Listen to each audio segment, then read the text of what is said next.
আজি মই এটা অৰিঅ' বিস্কুটৰ কেক বনাম। ইয়াত বেছি বস্তু নালাগে, মাত্ৰ 4 বিধ বস্তুৰে কেকটো বনাম। অৰিঅ' বিস্কুটটো সকলো ল'ৰা ছোৱালীয়ে ভাল পায়, গতিকে অৰিঅ' বিস্কুটৰ কেনেদৰে কেক বনাব পাৰি আজি মই সেইটো দেখুৱাম। আজি মই অৰিঅ' বিস্কুট 3 পেকেট লৈছোঁ। এয়া খুলি লৈছোঁ।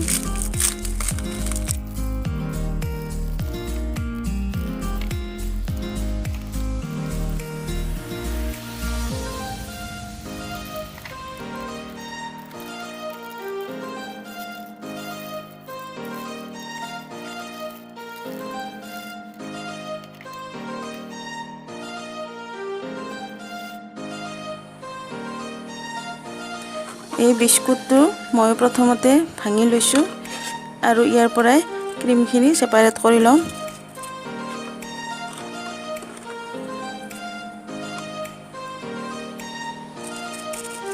এইদৰে গোটেই বিস্কুটখিনিৰ পৰাই মই ক্ৰীমখিনি উলিয়াই লওঁ।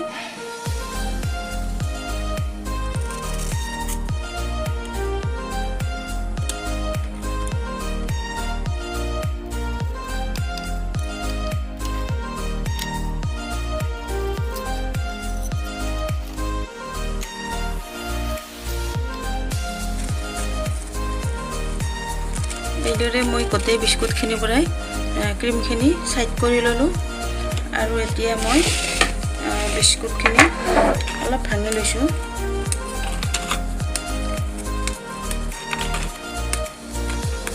তাৰপিছত মিক্সিত মাৰিম, এইখিনি মিক্স কৰি ল'ম। এইদৰে গোটেইখিনি বিস্কুটে অলপ ভাঙি লৈছোঁ। এইদৰে গোটেইখিনি বিস্কুট ভাঙি লৈছোঁ মই। এয়া এতিয়া মিক্স কৰিম। এইখিনি মই মিক্স কৰি লৈছোঁ। ইয়াত এতিয়া আধা চামুচ বেকিং চ'ডা দিলোঁ। তাৰপিছত এবাৰ লাৰি দিছোঁ মই এইখিনি।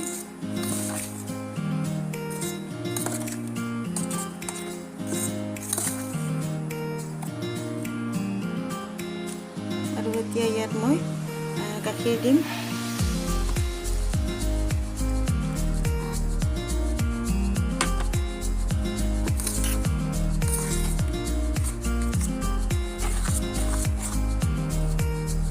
গাখীৰ অলপ অলপকৈ দি থাকিম মই।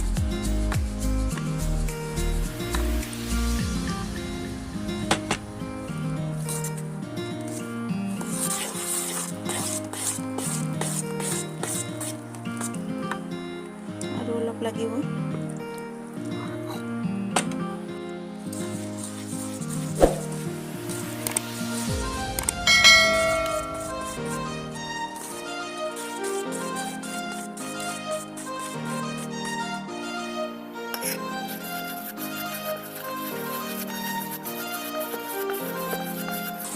এয়া সম্পূৰ্ণ মিক্স হৈছে। এয়া চাওক।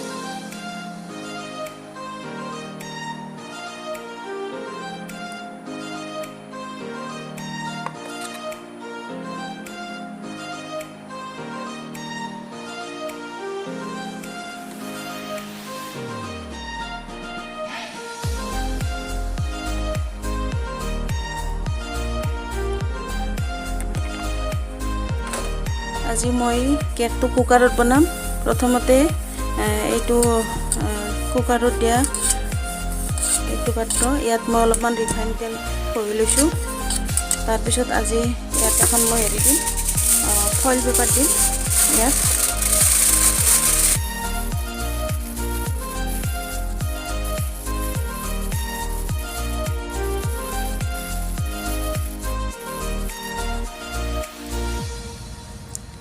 আৰু ইয়াত মই এতিয়া ৰিফাইন তেল আৰু অলপ লৈছোঁ আৰু ভালদৰে লগাই লৈছোঁ ইয়াত।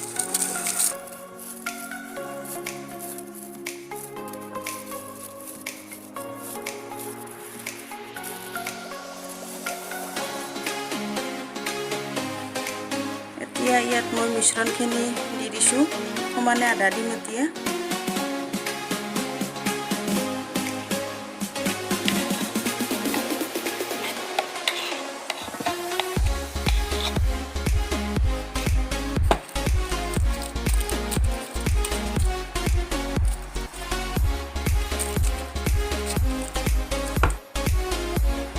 এইদৰে মই ইয়াত ভালদৰে দি দিছোঁ সমান কৰি।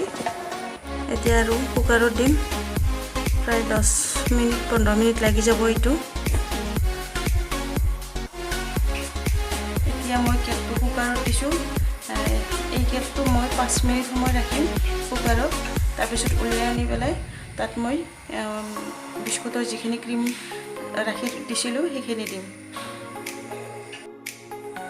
এতিয়া কুকাৰৰ ঢাকনিটো গুচাই লৈ ঢাকনিখন দি থৈ দিছোঁ 5 মিনিট সময়।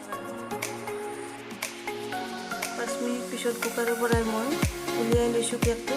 এতিয়া বিস্কুটৰ ভিতৰত যি ক্ৰীমখিনি আছিল সেইখিনি মই ইয়াত এইদৰে দি দিছোঁ।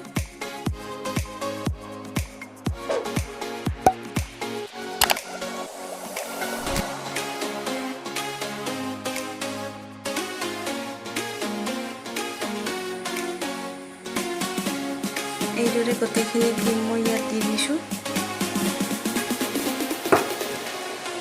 এতিয়া ইয়াৰ ওপৰত আগতে ৰাখি থোৱা আদাখিনি মিক্সখিনি ইয়াত দি দিম ইয়াৰ ওপৰত।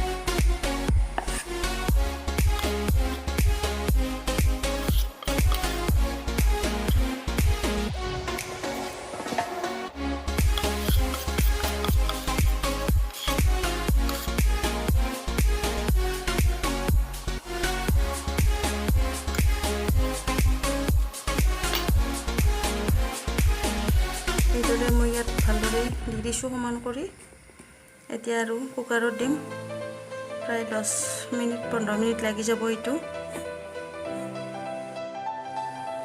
কেকটো মোৰ সম্পূৰ্ণ ৰেডি হৈছে। কুকাৰৰ পৰাই উলিয়াই লৈছোঁ মই। আৰু এয়া হৈছে হাৰ্চিজ চিৰাপ চকলেট ফ্লেভাৰ। এইটো দিম এতিয়া ইয়াৰ ওপৰত।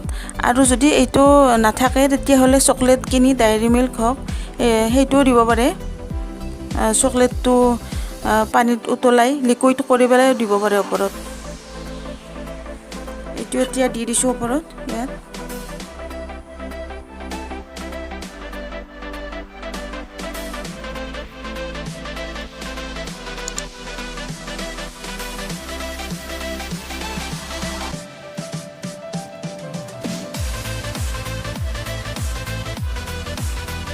এতিয়া আমাৰ অৰিঅ' বিস্কুটৰ কেকটো সম্পূৰ্ণ ৰেডি হৈছে।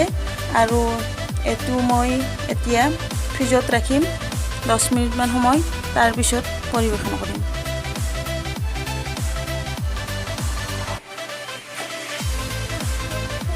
কেকটো মই ফ্ৰিজৰ পৰা উলিয়াই আনিছোঁ। এতিয়া মই এইটো কাটি ল'ম।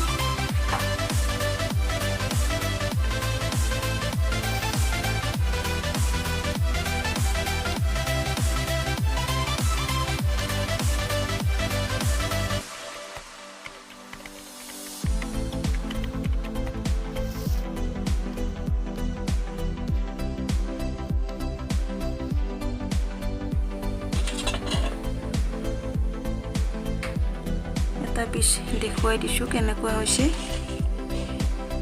এইটো স্মুথ হৈছে।